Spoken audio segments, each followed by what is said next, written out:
Meu nome é Manuela, na verdade, mas eu sempre me apresento como Manu, porque eu gosto muito. Eu tenho 25 anos e eu sou música, artesã, massagista, recreadora e umas coisinhas aí mais.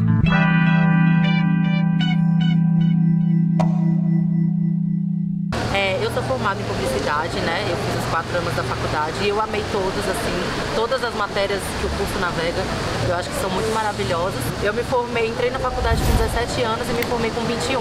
Eu acho que era um pouco do pensamento do tipo assim, já que tem que fazer essa parada, eu vou fazer logo. Mas no fim das contas foi uma experiência maravilhosa, assim, eu realmente, se pudesse escolher assim uma faculdade, por mais que eu hoje navegue em outros universos, eu acho que eu continuaria estudando assim publicidade, porque eu acho que fez eu enxergar a comunicação como uma ferramenta muito poderosa, não só para venda, uma ferramenta mesmo, assim, sabe? E, na verdade, antes mesmo de cursar, eu tive uma experiência de trabalhar num programa de TV com um desembargador. Então, assim, era muito doido pra mim, porque eu usava sapatilha, camisa social. Nessa época eu achava até massa essa coisa de ter uma roupa, né? Hoje em dia já é um pensamento de assim, pelo amor de Deus, deixa eu entrar com meu chinelo em qualquer lugar, tá? E eu tive essa experiência de trabalhar num programa de TV, então eu fazia toda essa administração de redes sociais, e aí eu operava o TP, né? Que é aquela maquininha, pra quem não sabe, faltam 5 segundos, faltam 4 segundos. Então, assim, eu fazia um pouquinho de cada coisa, eram bem poucas pessoas, mas eu entendia que eu estava ali no mundo do audiovisual, querendo ou não, tinha a parada da equipe que ia lá, gravava o programa. Então foi o que me abriu um pouco para esse universo, por mais que eu já tivesse essa vontade de publicidade. E aí, então, lá eu meio que já estagiava, mas meio que sem estudar ainda, né? Já era um exercício aí. Quando eu comecei a cursar publicidade, eu comecei a estagiar, e aí eu estagiei numa empresa de eventos, que é a B2, que eu amo de coração, de eventos universitários e tal, e tinha parte de marcas também. E aí eu surfei aí por 3 áreas que eu amei muito, né? Eu passei desde da vaga de atendimento, que era uma coisa que eu gostava muito, porque eu sou muito comunicativa, enfim, já estava estudando sobre isso, né? Cheguei a passar também por uma área que a gente via a possibilidade de novas unidades da empresa e tal, até chegar na área de comunicação interna, que eu nunca achei que eu fosse trabalhar no RH, e foi muito massa, porque eu comecei a entender esse mundo da comunicação como tão amplo, mas muito por um contexto de com quem eu estou falando, para quem eu estou falando. Então, assim, eu tive essa experiência muito massa na B2 e que eu sinto que foi mais onde eu vivenciei esse universo, o que é a publicidade, o que são as redes sociais, o que a gente faz com esse monte de coisa, né, que existe. Depois disso, tive até uma outra experiência, trabalhei em empresa e tal, não era especificamente na minha área, mas aí acabou não dando muito certo também, que eu acho que as coisas já começaram ali começou a dar um tilt, né, nesse rolê, digamos assim. E aí, mais ou menos eu vou te falar assim, que mais ou menos é essa experiência, mas nessa época tinha um outro paralelo acontecendo, que eu já via essa parte do audiovisual, então não só via dentro de uma empresa, eu tinha o meu rolê, o meu hobby, edição de vídeos, né, eu fazia os eventos, eu fazia outras coisas, então sempre foi uma coisa que caminhou ali paralelo com outras coisas acontecendo também. Então, quando eu era criança, eu cheguei a fazer parte do coral, né? Eu estudava lá em Recife, porque foi a cidade que eu cresci. E eu fazia parte do coral do Polichinelo, eu amava, a gente tem os registros disso em casa, e assim, é muito gostoso de ver, eu realmente curtia muito. Mas foi como se fosse uma atividade a mais, eu não era aquela coisa, nossa, olha lá, artista da família, não. Anos depois, já morando aqui em São Paulo, eu fiz aula de violão, e eu fiz uns 3 meses assim, de aula de violão. Tinha muita dificuldade, tenho até hoje com essa coisa de técnica, tem acorde que eu faço que eu nem sei qual que é o nome, mas eu tô fazendo, sabe? Tô ali realizando. E aí eu fiz 3 meses e eu falei, cara, e aí, né? E aí eu comecei a ver que eu queria cantar junto, não por uma questão de ser bonito ou não, mas para poder entender que parte que eu tava da música, como que isso acontecia. E aí foi com uns 14 anos que esse rolê começou a acontecer. Nessa época também eu fiz curso de pintura em MDF, então eu fazia caixinhas de madeira, e daí eu fazia sabonete com a minha amiga, com a Fê, e daí a gente vendia caixinhas com sabonete. Eu vendia também tapioca no condomínio, sabe? Eu fazia biscoitinho. Uma época eu tive uma marca de roupas de tie-dye. Então essa coisa artística, essa coisa muito da mão, do manual, já acontecia aí nessa época mesmo, assim, entre 11 e 14 anos.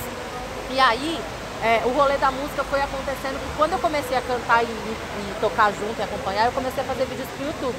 Antes disso, eu já tinha tido um canal, eu fazia vídeos ensinando a fazer maquiagem. Sério, isso daí você não sabia, né? Eu tinha até patrocínio, cara. Até patrocínio, tinha várias seguidoras e E aí começou a crescer essa magia de querer editar vídeo e tal, beleza. E essa familiaridade com o YouTube, que era um universo muito forte, assim, mais nessa época que a gente começou a fazer os vídeos. Então depois do canal de maquiagem, eu fui fazer os vídeos de tocando, né? Os vídeos de cover pro YouTube. Foi em 2011, então assim, quase 10 anos atrás. Eu conseguia chegar nos artistas, nas pessoas que eu sou fã, né? Então era muito massa, as conexões começaram a acontecer aí. Então rolou um episódio muito legal que eu ganhei um concurso, eu sou de participar de tudo que é concurso. Escreva a frase, sorteio eu não boto muito a pé, agora concurso, cara. Já ganhei violão do Alma Jam porque participei do concurso e aí me escolheram lá.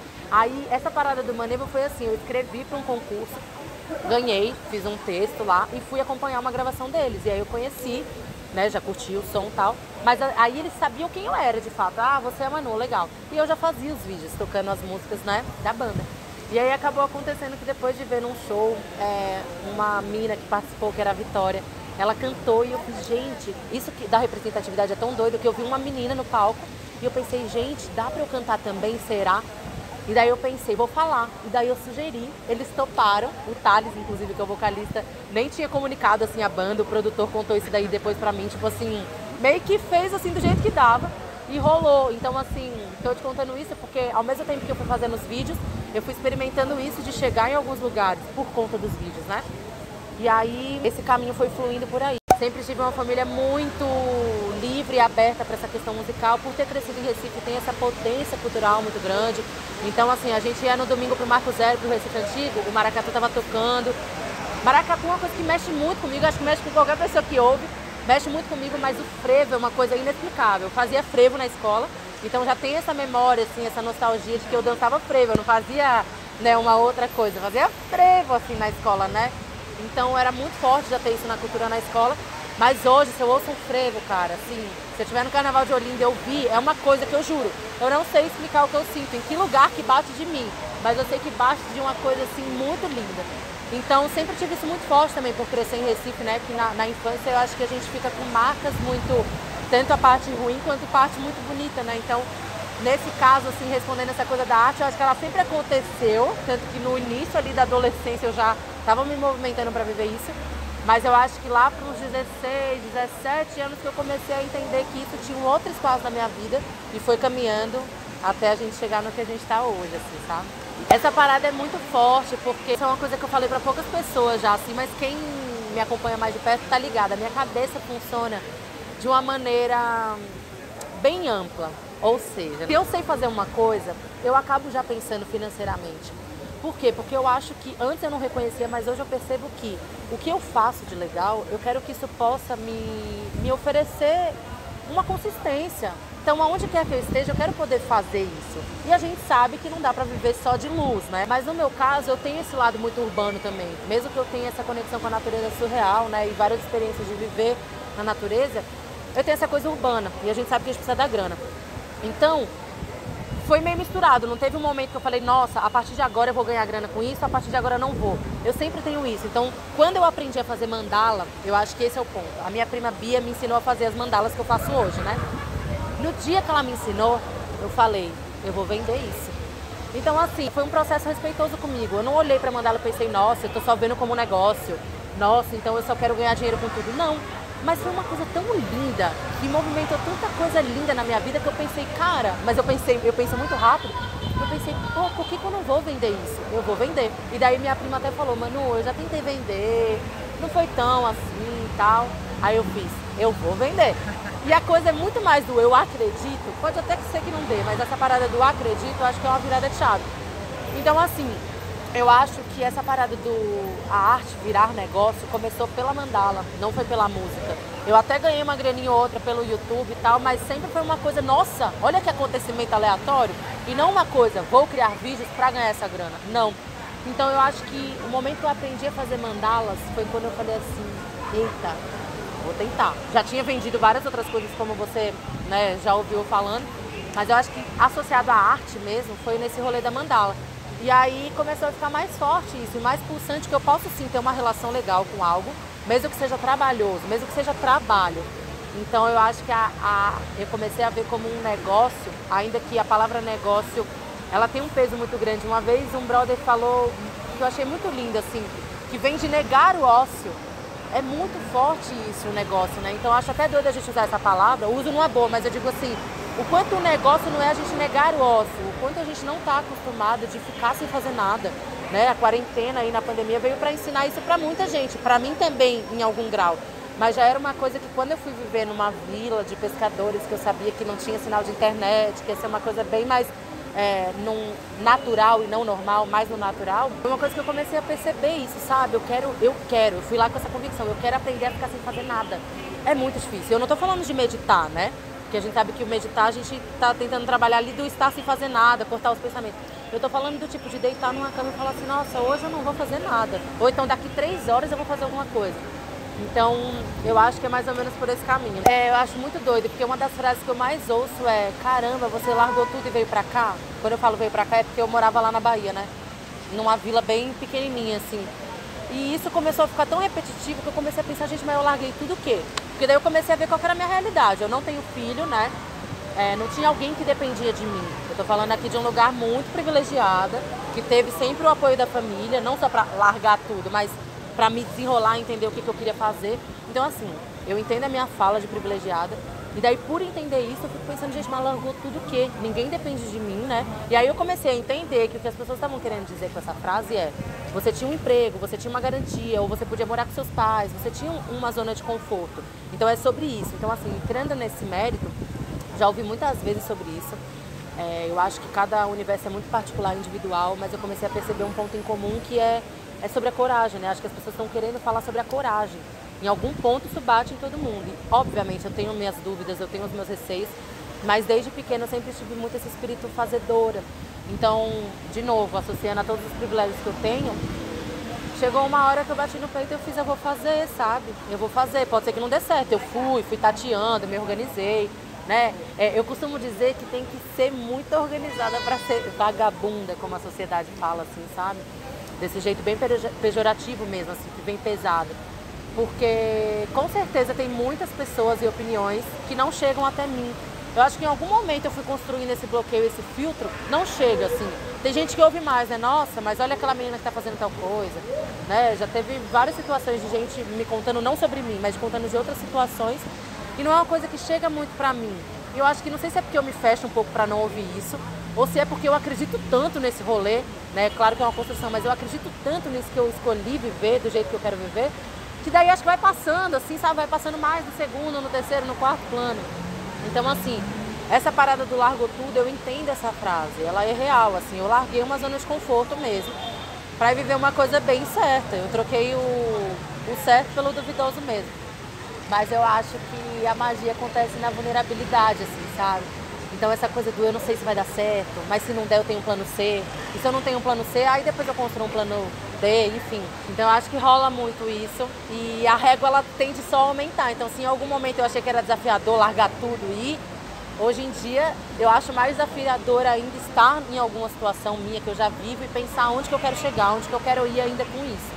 Então é uma coisa que acho que se renova todo dia, assim. Eu acho que é uma luta muito interna mesmo, assim, sabe? Eu vou acabar repetindo um pouco do que eu acabei de falar, porque assim, eu acho que o que mais me paralisa ou faz eu me boicotar em algum grau, o medo de simplesmente não dar conta. Ou seja, isso em outras palavras é não acreditar muito.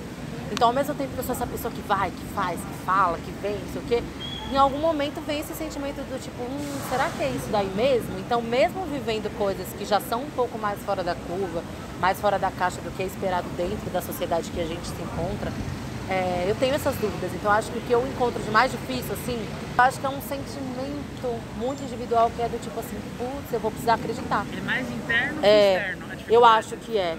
Então, assim, nos momentos, se eu não bater no peito e falar, eu vou acreditar mesmo na dúvida, eu vou ficar ali estagnada, assim, sabe? Então, eu acho que nesse processo todo de ir descobrindo esse caminho de ser autônoma, de ser artista, que já é um outro rolê ainda, que é bem forte, assim, né? Desafiador em muitos aspectos, de ser música. Eu acho que o que bate é isso, é mais por esse sentimento mesmo. Eu acho que, assim, a gente sempre recebe estímulos, né, desde pequeno, sobre o que é bom, o que é certo, o que não é, que horas que a gente tem que fazer tal coisa, em que fase da vida. E quando eu conto a minha história, eu percebo que foi um processo, assim, de formiguinha, alguns processos mais rápidos, outros mais lentos, mas eu fui me permitindo. Então, assim, quando eu conto, eu gosto de frisar bem que não foi uma coisa assim, nossa, aí da noite pro dia eu resolvi fazer massagem. Aí, do dia pra noite, eu resolvi fazer mandala. Não, chegou de uma maneira bem, assim, gostosa na minha vida essas coisas, mas são muitas coisas construídas também. Então, ao mesmo tempo que eu ainda trampava na empresa, eu falei, deixa eu ver de qual que é essa da mandala. Deixa eu fazer um curso aqui enquanto eu trabalho nessa empresa. Então, eu fui tateando. Enquanto eu fazia a faculdade, eu levava o violão e tocava também. Então, assim, a gente tem que ser respeitosa, assim, com a gente, sabe? O respeitoso. Porque eu acho que o caminho é muito individual. Né? Eu não gosto que a minha fala tenha uma coisa de... A gente está saindo de uma cagação de regra para entrar em outra. Não. Eu acho que é muito natural. Cada pessoa, né, contempla de alguns privilégios, outras de acessos, apoio da família ou não. Né? Como que é isso? É a minha vontade ou não é? Então eu gosto sempre de dizer. Então se faz sentido que a gente possa experimentar e respeitar os nossos limites, sabe? Porque é muito individual mesmo o caminho de cada pessoa. Fiz minha faculdade, experimentei várias coisas, vendi tal coisa, mas eu fico aberto para isso. Então, eu gosto de frisar nessa parte que não é uma coisa mágica. Eu acho que tem uma parte, sim, da magia, da gente se abrir, né? Que foi uma coisa que a gente trocou um pouco de ideia das oportunidades. Tem oportunidade que passa, cara. E aí, ó, beijo e tchau, sabe? E tem oportunidade que se você agarra ali, você vai viver a parada. Então, eu acho que tem um pouco dessa magia, que eu acredito muito, mas tem muito do fazer, né? Da transpiração. Eu gosto muito de pensar que quanto mais rápido a gente testa e erra, mais rápido a gente descobre coisas. Claro, essa frase ela é perigosa, porque também não é pra você também acho que chegar e falar, ah, então isso daqui já não deu certo, eu vou meter o louco. Não. Mas ela funciona muito pra mim, nesse aspecto do já vou tentar. Porque se não for, se essa pessoa não tiver a fim de viver isso comigo, e aí isso entra em relacionamento amoroso, isso entra em relação de amizade, porque a gente tem tempos diferentes de viver as coisas. Então, pra mim, entra muito no profissional, sabe? Eu vou testar e ver se não era mesmo. Eu achei que foi chato, porque vender mandala, as pessoas não se conectavam comigo de tal maneira. Então, eu acho que assim, teste, sabe? E se você precisa de uma segurança maior pra isso, construa essa segurança. Eu tenho as minhas ferramentas, eu tenho os meus jeitos de meter o louco, assim como as pessoas falam, sabe? É muito doido isso, não é por oportunidade de fazer um pouco de mexer de mim mesma, mas eu acabei de escrever uma canção que é sobre isso. É um apanhado do que eu comecei a perceber quando você mete o pé e vai viver as coisas, literalmente. Essa música, ela fala sobre conexões, ou seja, sobre as pessoas que a gente encontra no caminho. Então, se eu posso dizer, deixar uma mensagem, assim, né, sobre um pouco dessa história que eu vivo aí, dentro da sua própria vontade, dentro do seu próprio privilégio, né, dos seus acessos, que você vá. Por que eu falo isso? Por que é tão forte essa coisa do ir? Porque tem conexões pelo caminho, sabe? Isso foi uma coisa que foi me ajudando a criar essa consistência que hoje eu consigo enxergar dentro de mim, dentro desse meu caminho. Existem pessoas, sabe? A gente estar aqui hoje gravando isso é sobre essa conexão. Você acredita numa coisa que eu acredito também em comum, então vamos fazer, vamos espalhar isso. Eu vou te dar um exemplo básico, assim, de coisas que eu imaginei quando eu escrevi essa canção. Eu estava indo para São Tomé, na estrada de Três Corações para São Tomé das Letras, é bem o horário do ônibus que você vê o nascer do sol no meio das pedras. E aí eu lembro o pertencimento que eu senti mais de uma vez indo para lá e pensando, cara, se eu não tivesse vindo viver, eu não estava vendo esse nascer do sol. Né? E aí chegando em São Tomé, conheci a pessoa X, né? Quando eu fui para Jericoacoara, eu conheci um croata Y, que foi uma pessoa que me inspirou, sabe? Um cara que já tinha, sei lá, 60 anos de idade, que estava vivendo, né, morando lá em Jericoacoara. Então, por que eu estou dizendo isso? Porque eu acho que cada um e cada uma vai ter um caminho muito individual. Mas eu posso dizer algo, falando de um jeito mais óbvio e direto, vá viver dentro do jeito que você pode, né? Respeite seus limites também. Mas se permita, sabe? Isso é um convite mesmo que eu faço. Se permita, porque existem pessoas no caminho que vão fazer você acreditar mais nesse seu ir viver. Eu acho que é por aí, assim. Ou seja, as coisas que cuidavam de outras... Essa eu acho horrível. Essas coisas eu tô tentando explicar, não tô conseguindo. Relaxa. Música, tá bom. Muita gente acha que música tá errado, mas música tá certa. É o feminino de música. É lindo, né? Falar eu sou música. E musicista tem uma coisa muito classuda, que eu acho que não... Mas que eu sou musicista, eu acho muito assim, sabe? Então eu gosto de falar que eu sou música.